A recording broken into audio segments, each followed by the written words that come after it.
Alright guys, what's going on? It's Kage.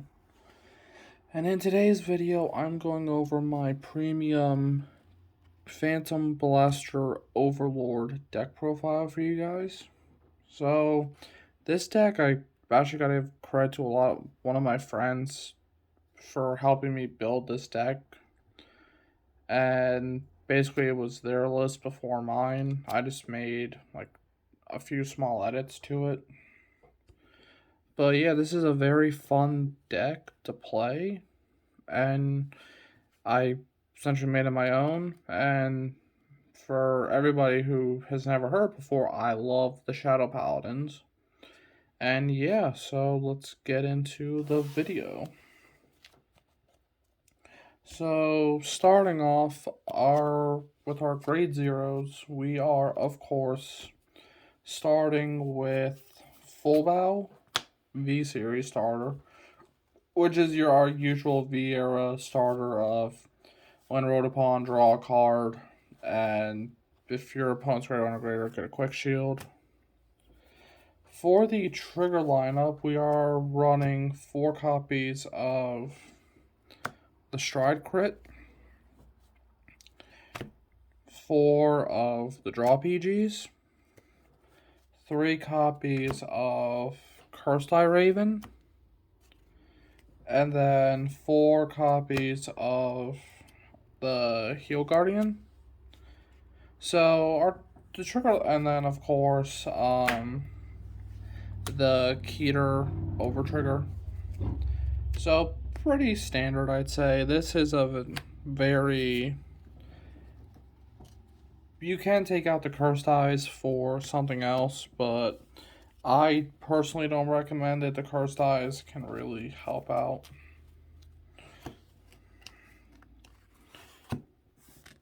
And then we are running more grade zeros than just the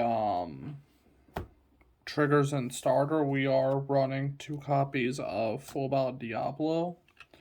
So the reason why we run Diablo is because when we use our PBO skill to retire, if we retire Full Bow Diablo, we get to call a Blaster Dark unit.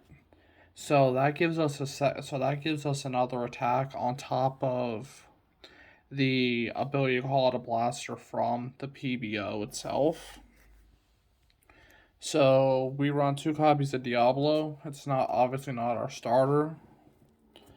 So moving on to the grade 1s, we are running 4 copies of most of these are V era.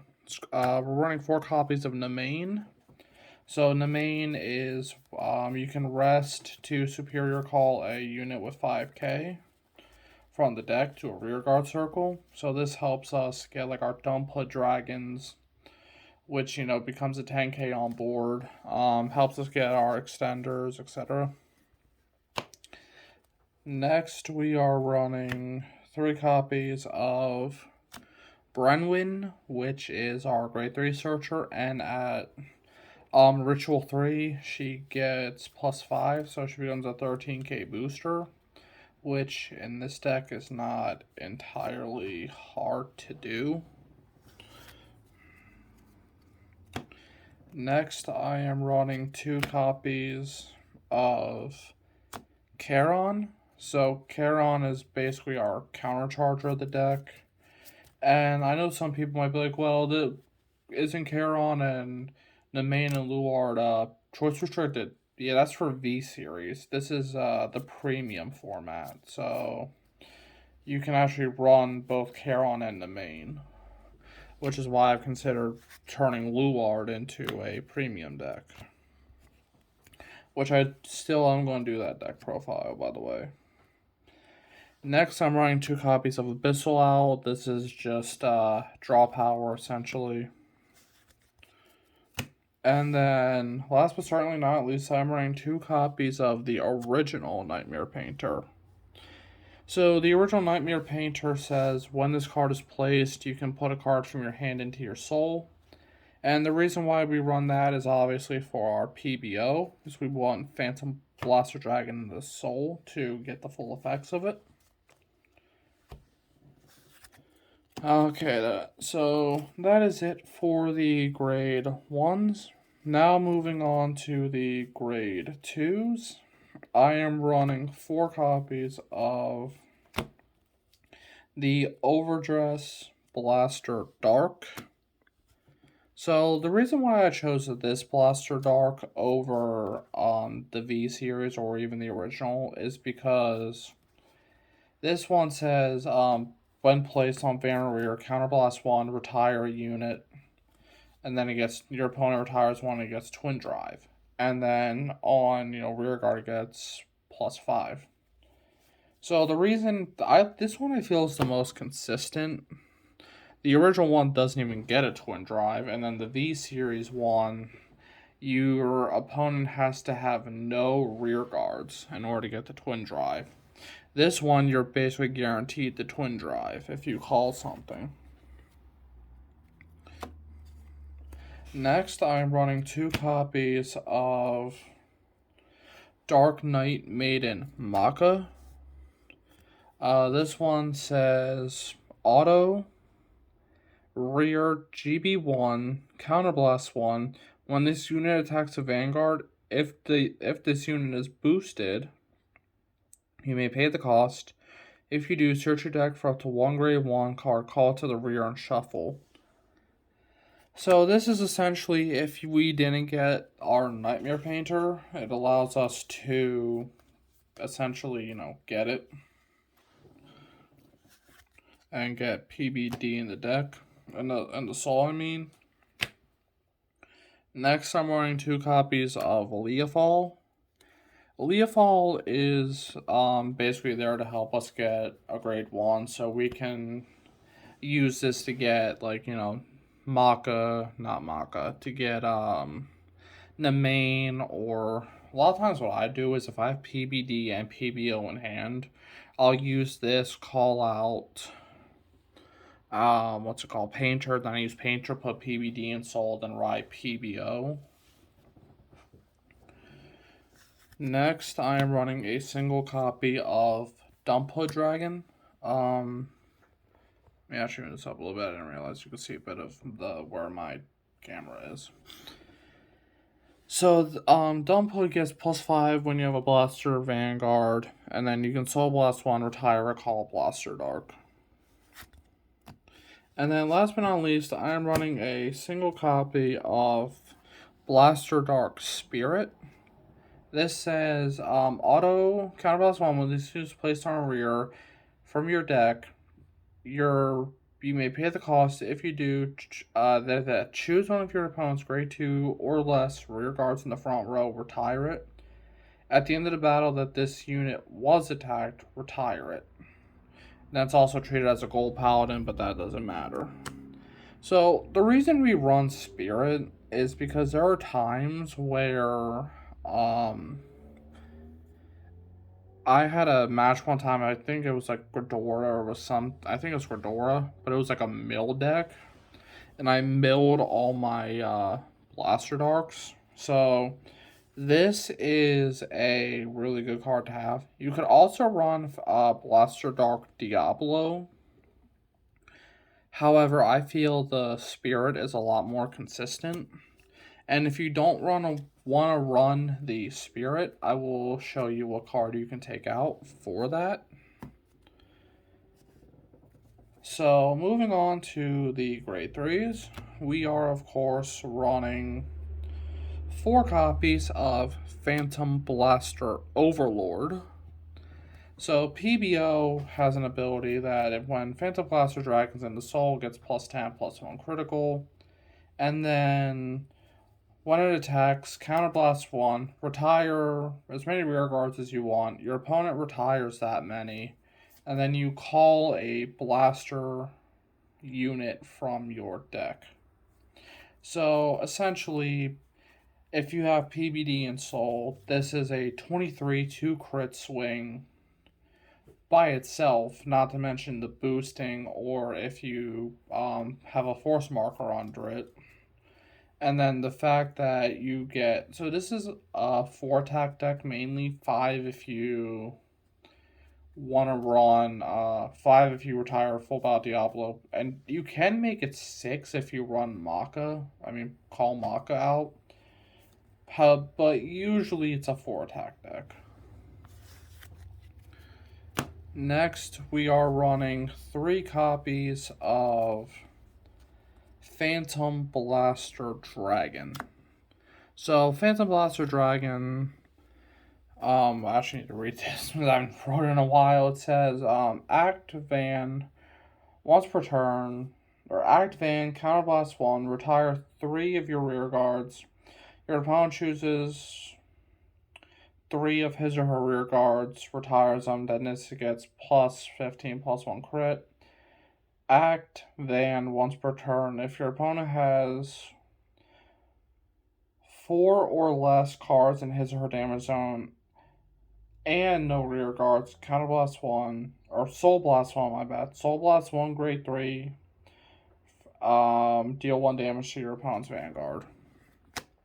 And mind you, this is not a once per turn on the first effect. So if you can find a way to call out more rear guards, you can do that as many times as you want, essentially, as long as you have the counter blasts. Now, the reason I run 3 Phantom Blaster Dragon is because I found Phantom Blaster Dragon gets really cloggy in the hand. Because you can't do nothing with it. Like, I mean, you can call it, and you can use it for fodder, but in the early game, if you have a hand of like 3 PBD, grade 2, grade 1, and that's it, like, you're not in a good spot. And you never want to ride Phantom Blaster Dragon unless you have to. You always want to ride Phantom Blaster Overlord. However, there have been times I have rode this first, but that's because my opponent counterblast denied me, or damage denied me, and basically I couldn't do anything. And then last but not least, a single copy of Gust Blaster to call off of the PBO. Alright, so that is it for the deck. Now moving on to the gzone. We are running 2 copies of Dark Dragon Chain Ranker Dragon. This is essentially a counterblast 1 G flip. You then can just get your heart cards ability, so this basically becomes whatever your vanguard is, PBO mostly. 2 copies of Dark Dragon Phantom Blaster Diablo. This says once per turn. Well, basically, I kind of know what it does. This card is essentially a counterblast 1, retire 3. Your opponent has to retire 3 if they can't, or no, it's retire 2. If they can't, then they can't guard. This card is kind of good to go into. The reason I usually don't is because what ends up happening is you get put into a spot where if you have to have your opponent at least have 1 rear guard, because then if they retire 2, they can still guard, which is where like the the Blaster Dark Diablo could come in. Is when you stride this, your opponent has to retire 1. But I personally just think, like I said before, I think the Spirit's a lot more consistent. And overall, this is just, I mean, it's good to go into if you can, but I personally don't go into it a lot. 2 copies of Drag Principal Morfessa. Essentially, this is your finishing card. I don't need to say any more. 2 copies of Orgeyser Dragon, Orgeyser Doomed. Now, I goofed up. When I was building the deck, I mistaken these for the original Orgeyser Dragons, which essentially act as your PBO. But I goofed up and got Doomed. So I will be replacing these with the original Orgeyser Dragon. But for now, these are just flip fodder. But yeah, these are supposed to be Orgeyser Dragon, not Doomed. Then I'm running 3 copies of Claret Sword Helheim. So the reason why we run Helheim is if we actually get damage denied. because this card says when your opponent guards or G guards, you can essentially call grade 1 or less from the deck. And basically, this just gets you a bunch of attacks, but this is only if your opponent damage denied you, like I said. Now, moving on to the G guards, we are running 2 copies of Plot Maker. Essentially, Ritual 3 gets plus 10k shield. Not much to say there. Single copy of Dark Veil, which is a auto Soul Blast 1. When this unit is placed on Guardian Circle, pay the cost. If you do, this unit gets plus 5 this gets plus 5 for each 2 of your grade 1s. So if you have a lot of your grade 1s loaded up in the what's it called, drop zone, it will get pretty big. Next, I'm running Dragweiser Brannock. When this unit is placed on Guardian, reveal the top 5 cards of your deck, call all grade 1s to the Guardian Circle, put the rest on the bottom in any order. So this can come in handy as well, because this essentially helps fuel Ritual more, as well as just, I think this is more of a quintet wall. I never really saw a quintet wall, so I think that's what this is, but I don't know. You can let me know in the comments. And then last but not least, a single copy of Witch Queen of Inquiry Gilletto, I don't know how to pronounce it. This has auto GB1. You G-flip a G-guard. One place on Guardian. You may pay the cost if you choose up to 2 of your grade 1 or less rear guards from, move them to the Guardian Circle, and then if you move 2 cards, draw a card. So yeah, that is the deck profile. I hope you all have enjoyed. This deck is a very fun deck to play. I honestly enjoy it a lot.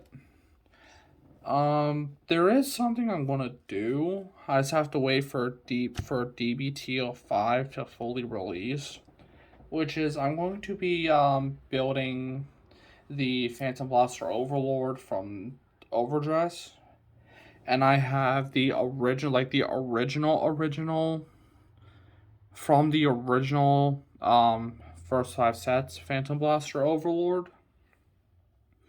So I'm going to be doing a comparison video between original V and then Overdress to kind of show the evolution of the deck and see, like, you know, how close it is to the roots and everything else. I think I brought this up in my Sky Striker deck profile as well.